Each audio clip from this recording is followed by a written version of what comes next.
साथियों, आज एक विशेष दिन है। यह विशेष दिन है हमारे राष्ट्र के स्वतंत्रता संग्राम के प्रेषक, स्वतंत्रता संग्राम के एक अद्भुत सेनानी, फिलोसोफर, मार्गदर्शक, उनकी 106वीं पुण्यतिथि का। ये मेरा सौभाग्य है कि मैं आज पुणे में, जो उनकी कर्मभूमि थी, और आप सब लोगों को जो पुणे के निवासी हैं, उनके साथ मिलकर उनको अपने श्रद्धा सुमन और श्रद्धांजलि प्रेषित करता हूं। मैं दिवंगत आत्मा को नमन करता हूं और उनकी आत्मा के लिए ईश्वर से प्रार्थना करता हूं। आज का दिन ये भी दिन है कि जब हमें स्वयं को फिर सोचने की आवश्यकता है। माननीय गृह मंत्री जी ने इस पर बल भी दिया कि उनकी प्रासंगिकता खत्म नहीं हुई है। आज भी जो उन्होंने कहा था, एक बार हर भारतीय को, विशेषकर हमारे युवाओं को, ये सोचने की आवश्यकता है कि जिस मार्ग पर जो भारत की उनकी परिकल्पना थी, वो क्या थी और क्या भाव था राष्ट्र निर्माण का। मैं इस पुरस्कार के लिए बहुत आभारी हूं, धन्यवाद देता हूं तिलक स्वराज संघ, लोकमान्य तिलक स्मारक ट्रस्ट को, और मैं इसे विनम्रता से स्वीकार करता हूं। मैं गौरवान्वित भी हूं और नतमस्तक भी। भारत अभी वहां नहीं पहुंचा है जहां उसे होना चाहिए। ऐसा लगता है कि शायद हम स्वतंत्र हैं तो हमारे ऊपर सारी जिम्मेदारियां खत्म हो गई हैं। आज भी भारत को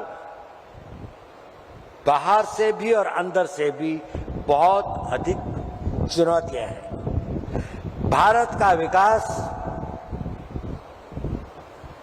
से सभी लोग बहुत आनंदित हों, ऐसा नहीं है।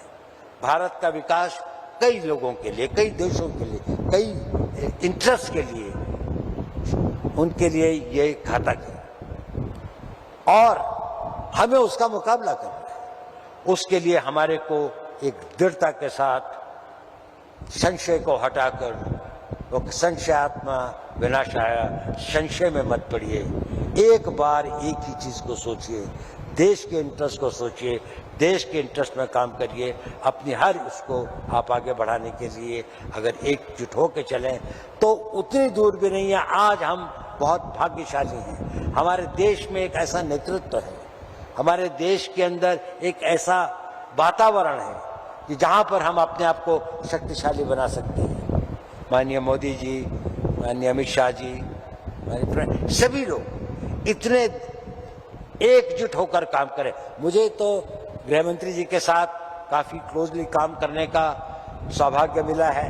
मैंने उनकी देश हित के प्रति जो कमिटमेंट देखी है, उनका जो विश्वास देखा है और उनकी जो दृढ़ता देखी है और क्लियर विजन, और कभी किसी असमंजस उनको नहीं होता, वो बड़ी श्रद्धा के पात्र है। मैं कहता हूँ उन्होंने, हमारा तो एक लिमिटेड काम होता है, लेकिन जो उन्होंने देश के लिए किया है, जो प्रधानमंत्री जी ने देश के लिए किया है, ये शायद इस देश को बहुत आगे बढ़ाएगा। हमें उसको आगे बढ़ाने की कोशिश करनी चाहिए। देखिए, एक बहुत बड़े हिंदी के कवि थे, कुछ लोगों ने यहाँ पर वो कविताएं पढ़ी, हमारे उप मुख्यमंत्री जी ने भी कही, तो बहुत अच्छा था। उनका नाम था रामधारी सिंह दिनकर। गुलामी के टाइम पर उन्होंने एक कविता लिखी थी।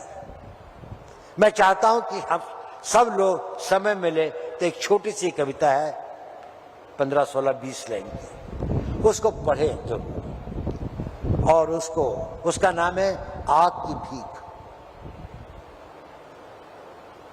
उसमें उन्होंने कई बातें लिखी हैं और अच्छी कविता है, रोंगटे हिला देने वाली कविता है, लेकिन उसमें कुछ सोचने का विषय भी था।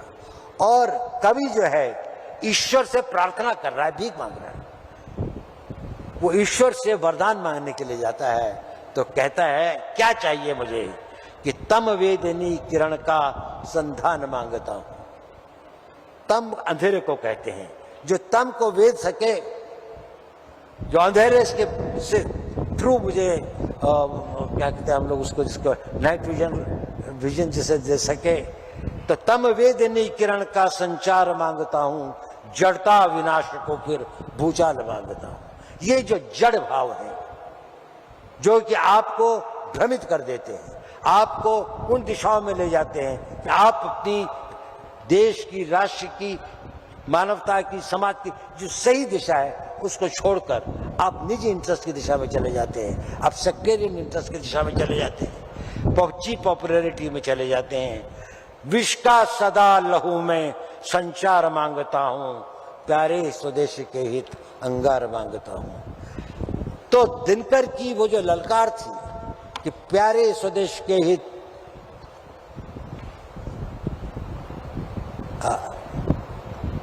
विष का सदा लहू में संचार मांगता हूं, तूफान मांगता हूं, विस्फोट मांगता हूं, चढ़ती जवानियों का श्रृंगार मांगता हूं।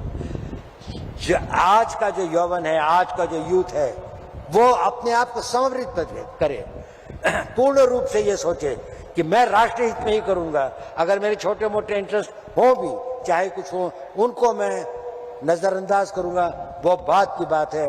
अभी तो देश को बनाना है, ये वो समय है जो हम गंवा नहीं सकते। ये एक विंडो ऑफ अपॉर्चुनिटी इस देश के इतिहास में आई है और मुझे आशा है कि हम लोग इसको कामयाब सिद्ध होंगे और अपना एक नया इतिहास बनाएंगे। बहुत बहुत धन्यवाद। जय हिंद, जय भारत।